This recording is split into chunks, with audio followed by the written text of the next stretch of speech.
It is one of the last warm days of fall here, and it's a perfect day for 3 packs a day, except I'm going to be doing more than 3 packs, I believe. I've got a very special quadcopter that was built and sent to me by Aaron Ciotti, Ciotti FPV, and he thinks it is something pretty special. He thinks I'm going to be impressed when I fly it. I don't think he knows me very well. It takes a lot to impress me. But I'm going to fly it. I'm going to have a good time, and I'm going to take you along for the ride. Hey, Ciotti. Thank you for sending me this quad. Absolutely. I really appreciate you building it for me. You built it. This is just your standard build, right? Yeah, so this is the third of my carbon copy builds that wasn't getting, I haven't been flying a lot this year. So I said, you know what, I'm going to send this build number 3 out to some people and see how they like a 610 all-up weight rig. It flies really nice. I actually have a video. This is probably going to go in the video of me flying it. It does fly really nice. I wanted to talk to you about some of the things you've learned in building a bunch of these and changes that you've made. Oh, your goggles are dying. So this is a FPV Cycle glide frame, but the standoffs they don't look like they're the normal length. Sure, so the glide comes with 23 millimeter tall standoffs, which will clear micro cameras and double 30 by 30 stacks or 20 by 20 stacks in the middle. As I built this frame more and more over the last 2 years, crash it, build it, repair it, I tried to get more strength out of the standoffs by shrinking them down. So first I went down to 20, and now I've actually gone down to 15 millimeters on the standoffs, and they are really strong when they're that short. In order to do that, you have to run a 20 by 20 flight controller up front, which the glide is built for, and a nano camera. Right, so you got to go with a nano cam, and you can't have like a 2-high stack with a 30 millimeter flight controller. You got to have, a lot of people are liking 20 millimeter flight controllers today. I do like that you stuck with a 30 millimeter ESC. Yeah. I am not a fan of 20 millimeter ESCs. I just don't think they have the durability for this size quad. I agree. That's an Acon AK-32 that's been completely bulletproof for me. It's a very good ESC. So.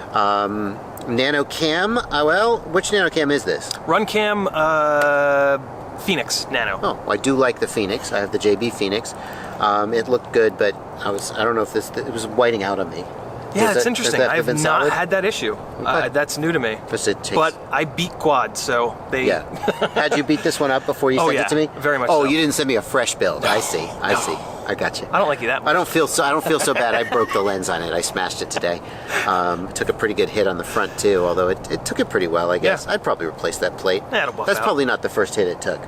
I didn't do that today, did I? A little bit of it. A little bit. I don't know what's going on there. Oh, are the rates okay? Okay, well, I feel like I'm about to have an experience. Jesus. Okay, no, the rates are f***ed up. The rates are f***ed up. What the f***? I gotta go back into the laptop and check out the rates. For the record, that is why I always bump the sticks a little bit before I take off, especially on a new or unfamiliar build. It lets me know that my props are on right, and in this case, he had actual rates set. So when I set my rates, it didn't come in like I expected to. Let's fly this guy. And one of the things that he is proud of in this build is that it is ultra light. Well, not ultra light, but relatively light. I don't know the actual weight right now. I'll just put it up on screen or something. But it's in the 700-ish grams range. And the other thing is, he's done some crazy tuning to it. Like, we've got thrust linear, and we've got dynamic idle, and just all kinds of crazy stuff. So I'm just going to fly it and see what I think. I'm just going to start by getting a feel for how it flies, and just getting a feel for the throttle, really. The rates just are the rates. They're my rates. He sent it to me with rates on it, but I know for a fact that I'm not going to enjoy flying a quad with somebody else's rates on it. At least not without a lot of packs to get used to it. But the throttle is a little different for every quad depending on the weight.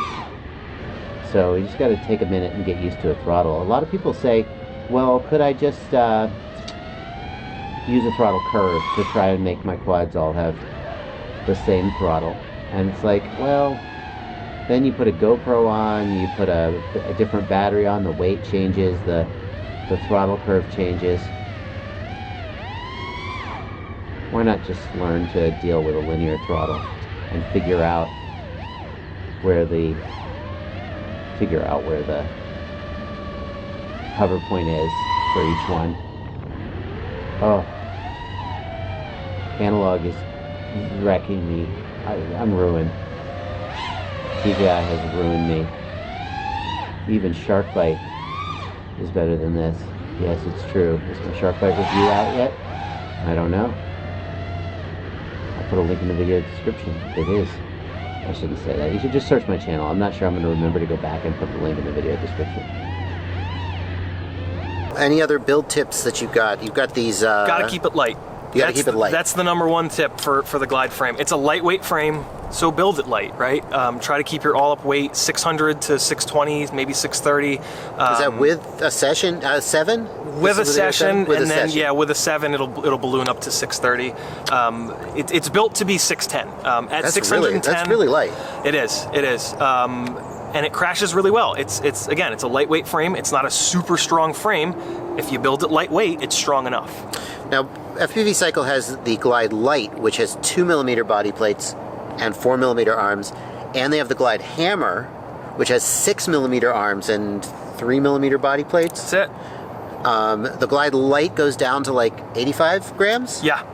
This is around 100 grams for the frame, and the Glide Hammer is... another... 120? 20 plus grams, yeah. The 6mm arms are pretty heavy. How come you didn't go with the Glide Hammer? So what we're seeing is that the 6mm arms are so strong that the base plate becomes the weak point. And breaking a base plate and replacing a base plate is a lot more work than replacing an arm. Even with the thicker base plates, those 6mm arms are just really, really strong. So you'd have to go from 6mm arms and 3mm base plate to 6mm arms and 4mm base plate. And that's too much. And it's sort of defeating the purpose of this frame. Right, now you have a 140 gram frame. I like this frame with the Glide Hammer base plate, which is actually now becoming the normal base plate, and the 5mm arms. The arms will break, but when they break, they will hopefully save your motor. And a $7 arm is a lot easier to fix than a $25 motor. There's a weird trade-off with durability where you add strength, which makes it heavier, which makes it crash harder, which actually makes it not as durable. Yeah. There's this, nothing is unbreakable. It's just where is it going to break? Yeah, I think that's one of the metas that a lot of pro pilots will kind of get into with their builds is adding weight, adding durability, subtracting weight. It's a little dance there, and you know when you're building, that's one of the things why I try to build the same thing over and over and over again, is because when you fly the same exact frame for 2 years, you figure this out. You figure out the exact right arm, base plate thickness, all that good stuff. If there's options, it's nice that Bob gives us options for different thicknesses. Feels okay. Prop wash handling seems decent. Like a sliding curve like that, or like that where you're just kind of just barely on the throttle as you descend, like that. You can see my throttle position in the lower left of the OSD. Oh wait, you've got stick positions as well. See, if you're moving forward, prop wash oscillation doesn't come out quite as much, but if you're sliding backwards, it comes out, and if it's going to come out. But this one is doing a pretty good job.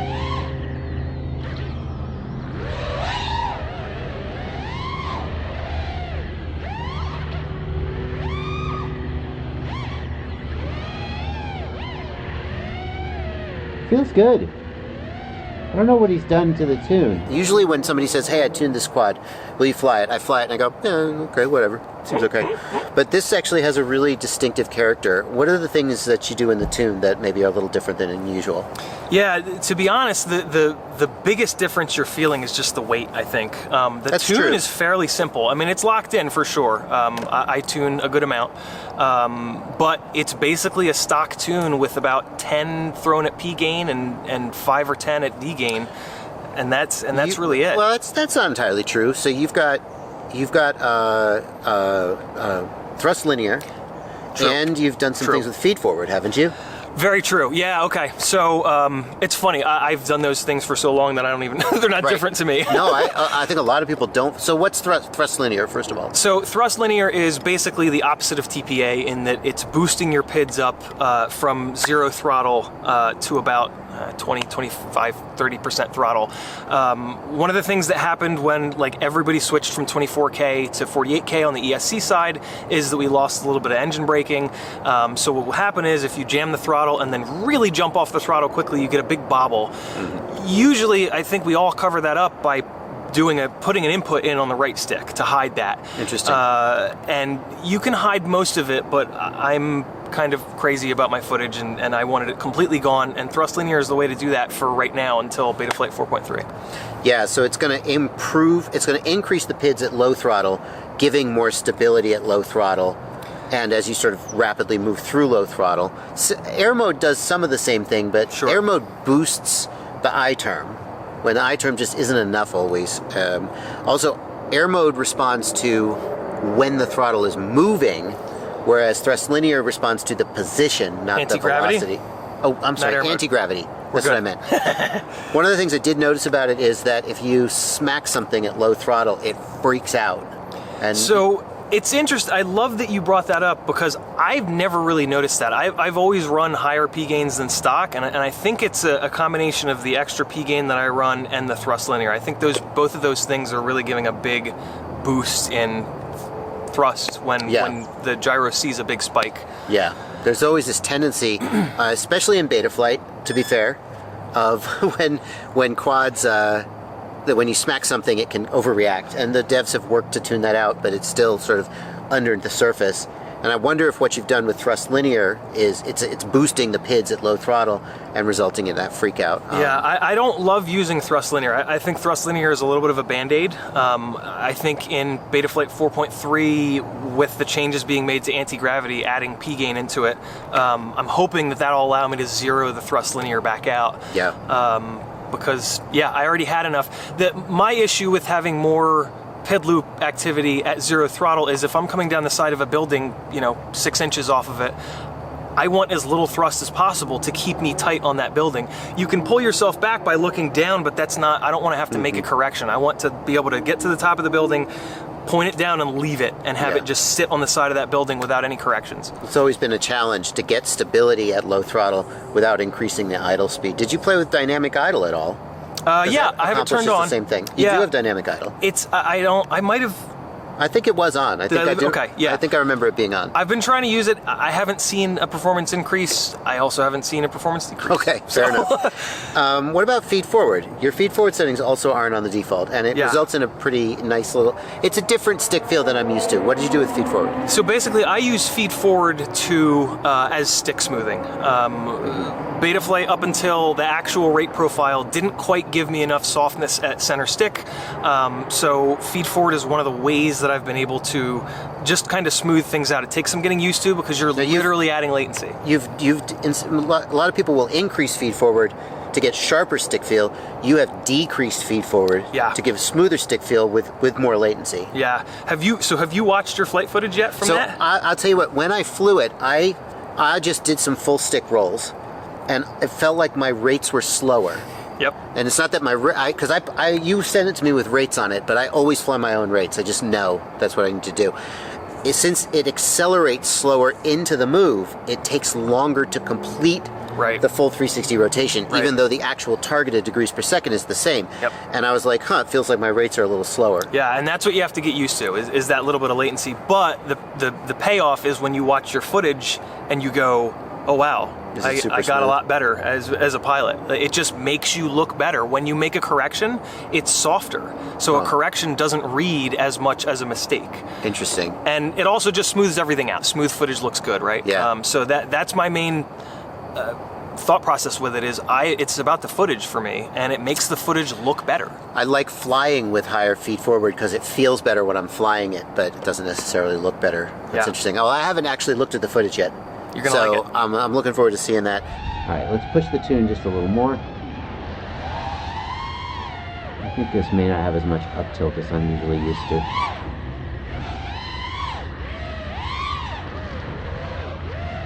Hello, pigs.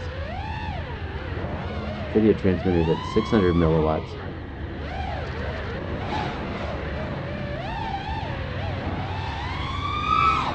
Oh, it gets up. It is lightweight.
I do like that move.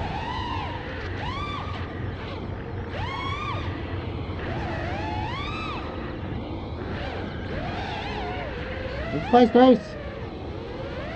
How about snaps? Now my rates are a little reduced. My rates, I don't go for ultra snappy rates anymore, but oh yeah.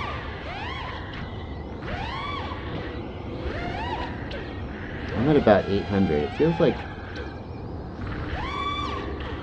maybe he's got feedforward lowered. The rates feel lower than they normally do, and it makes me wonder if he's got feedforward really lowered so that the quad accelerates slower into a move, and then the effect is that when you do a snap roll or something, it feels like the rates are lower than they are.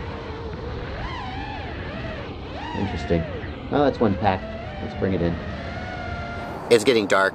We're losing the light. We are. It was sunnier when we started recording this, but I think that's it. Anything else we need to say? Yeah, I don't know. CIOTTI? I'm glad you liked it. Yeah, CIOTTI? This is going to somebody else. This is going to be the Glide, the World Glide. I'm just going to send it to people, let them... Well, yeah, I broke it. Now I'm going to here you go. Thank you so much for sending me that. I'll fix it and then send it. If you want to try CIOTTI'S Glide, bug me. He's doing a giveaway over on his channel. The link in the video description. I do giveaways, but I'm not giving these away yet. Someday. Do you know this guy? You should watch this guy's channel. Seriously, thank you for sending it to me. Thank you for letting me fly it. It's always nice to get a chance to fly somebody else's tune. It is. Just that they approach it from a very different mindset than I do. So yeah, it really is. Fly other people's rigs. It'll open your eyes to. There'll be a lot you don't like about it, but if there's one little thing you do like about it, yeah, it was well worth it. All right, cool. Thanks, man. Absolutely. Boom. What are you doing in here? The least you could do is subscribe or join my Patreon or like just here's another video I picked out for you. Jeez.